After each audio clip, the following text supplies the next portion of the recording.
नमस्कार दोस्तों, स्वागत है आपका मनोज इन्वेस्टिंग चैनल पर।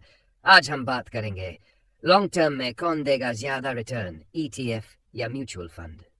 दोस्तों, ये सवाल हर उस इन्वेस्टर के मन में आता है जो सालों तक साइपी या इन्वेस्टिंग के जरिए बड़ा वेल्थ बनाना चाहता है।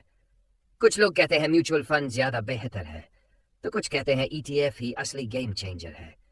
तो आज हम इस डिबेट को एक बार में खत्म करेंगे, डेटा, लॉजिक और रियल एग्जाम्पल के साथ। और हाँ, शेयर मार्केट सीखने के लिए बेस्ट ई बुक और डिमैट अकाउंट के लिए स्क्रीन पर दिख रहे नंबर पर कांटेक्ट करें। सबसे पहले समझते हैं कि ईटीएफ और म्यूचुअल फंड में असली फर्क आखिर होता क्या है। ईटीएफ यानी एक्सचेंज ट्रेडेड फंड, ये एक ऐसा फंड होता है जो किसी इंडेक्स को ट्रैक करता है, जैसे Nippon India ETF, Nifty BeES. क्योंकि ईटीएफ इंडेक्स को फॉलो करता है, इसलिए इसमें किसी फंड मैनेजर का दखल बहुत कम होता है। यही वजह है कि ईटीएफ को पैसिव फंड कहा जाता है।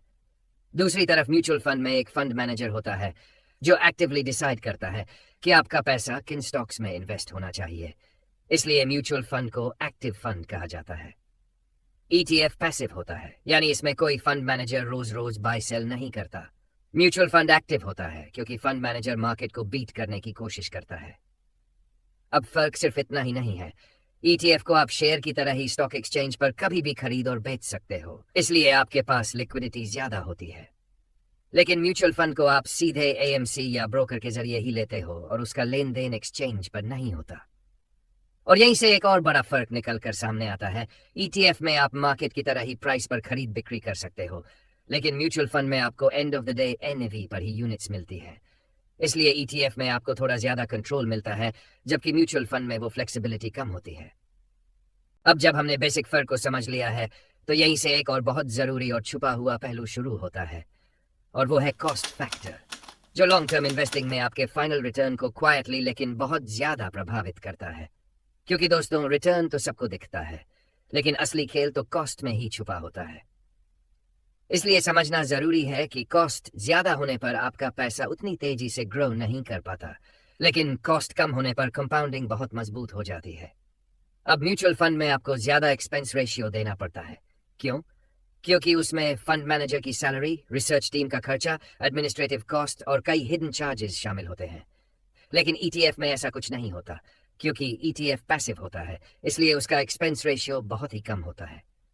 मान लीजिए कि आपने 20 साल में 10 लाख रुपए इन्वेस्ट किए और म्यूचुअल फंड में एक्सपेंस रेशियो 1% रहा, तो सिर्फ इसी 1% की वजह से आपके फाइनल कॉर्पस में करोड़ों का फर्क आ सकता है। लेकिन अगर आपने वही निवेश ईटीएफ में किया जहां एक्सपेंस रेशियो ज्यादातर 0.05% के आसपास होता है, तो कॉस्ट बहुत कम लगेगी, और क्योंकि कॉस्ट कम होगी, इसलिए कंपाउंडिंग ज्यादा काम करेगी, और इसलिए आपका फाइनल वेल्थ भी ज्यादा बनेगा। कम कॉस्ट, ज्यादा कंपाउंडिंग, ज्यादा फाइनल वेल्थ, यानी ईटीएफ में आप अपनी मेहनत की कमाई को ज्यादा एफिशिएंट तरीके से इन्वेस्ट कर पाते हो, जबकि म्यूचुअल फंड में कुछ हिस्सा हर साल कॉस्ट में साइलेंटली कट जाता है। और दोस्तों, यही छोटा सा फर्क लॉन्ग टर्म में बहुत बड़ा गैप बना देता। अब जब हमने समझ लिया कि कॉस्ट कैसे क्वाइटली आपके पैसे को प्रभावित करती है, तो यही से अगला बड़ा पॉइंट शुरू होता है, और वो है परफॉर्मेंस कंपैरिजन, यानी असली रिटर्न का खेल। क्योंकि दोस्तों, आखिर में हर इन्वेस्टर का एक ही सवाल होता है, कौन ज्यादा रिटर्न देगा। और यहीं पर ईटीएफ और म्यूचुअल फंड के बीच का फर्क साफ दिखाई देने लगता है। पिछले 10 से 15 साल के आंकड़ों को अगर ध्यान से देखा जाए, तो कई एक्टिव म्यूचुअल फंड्स इंडेक्स को बीट करने में नाकाम रहे हैं। म्यूचुअल फंड में फंड मैनेजर मार्केट को बीट करने की कोशिश करता है, लेकिन हर बार वो सक्सेसफुल नहीं होता। लेकिन ईटीएफ इंडेक्स को ट्रैक करता है, इसलिए वो ना तो ज्यादा चढ़ता है और ना ही ज्यादा गिरता है। वो बस एवरेज मार्केट रिटर्न देता है, और यही एवरेज रिटर्न कई बार लॉन्ग टर्म में एक्टिव फंड के रिटर्न से ज्यादा निकल जाता है, क्योंकि एक्टिव फंड्स बीट करने की कोशिश में कई बार अंडर परफॉर्म कर जाते हैं, जबकि ईटीएफ स्टेडी चलता रहता है। मान लीजिए किसी इन्वेस्टर ने 15 साल पहले हर महीने 10,000 रुपये एसआईपी किया होता। ईटीएफ में इन्वेस्ट करने पर उसे औसतन करीब 12% एनुअलाइज्ड रिटर्न मिला होता। वही म्यूचुअल फंड में कुछ फंड अच्छा करते तो कुछ पीछे रह जाते, औसतन रिटर्न करीब 10 से 11% के बीच आता। अब आप सोचिए, सिर्फ 2% का फर्क सुनने में छोटा लगता है, लेकिन 15-20 साल में यही फर्क करोड़ों का गैप बना देता है। इसलिए ईटीएफ में आपको मार्केट के बराबर स्टेडी रिटर्न मिलता है, जबकि म्यूचुअल फंड में परफॉर्मेंस फंड मैनेजर की स्किल और लक दोनों पर निर्भर करती है।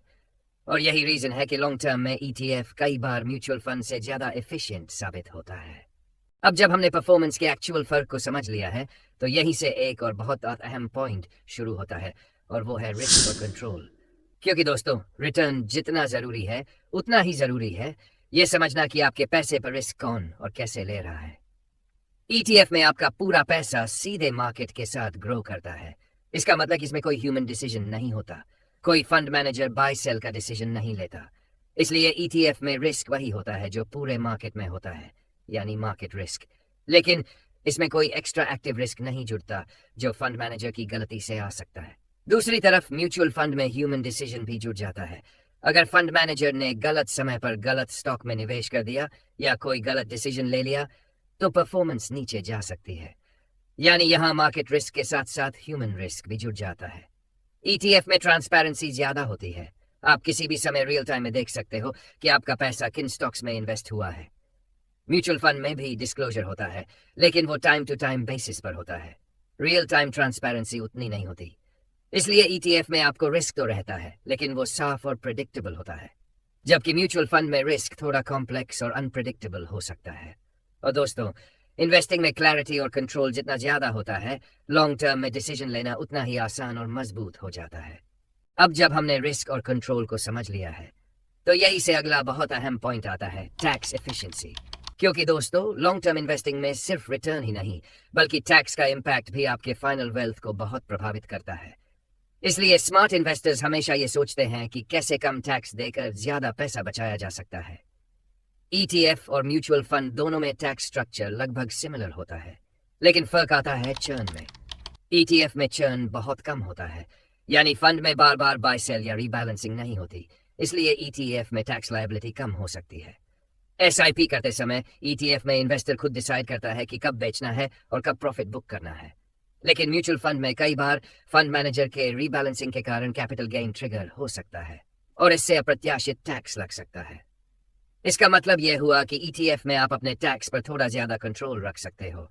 इसलिए लॉन्ग टर्म में ईटीएफ सिर्फ रिटर्न में ही नहीं, बल्कि टैक्स एफिशिएंसी में भी म्यूचुअल फंड से बेहतर साबित हो सकता है।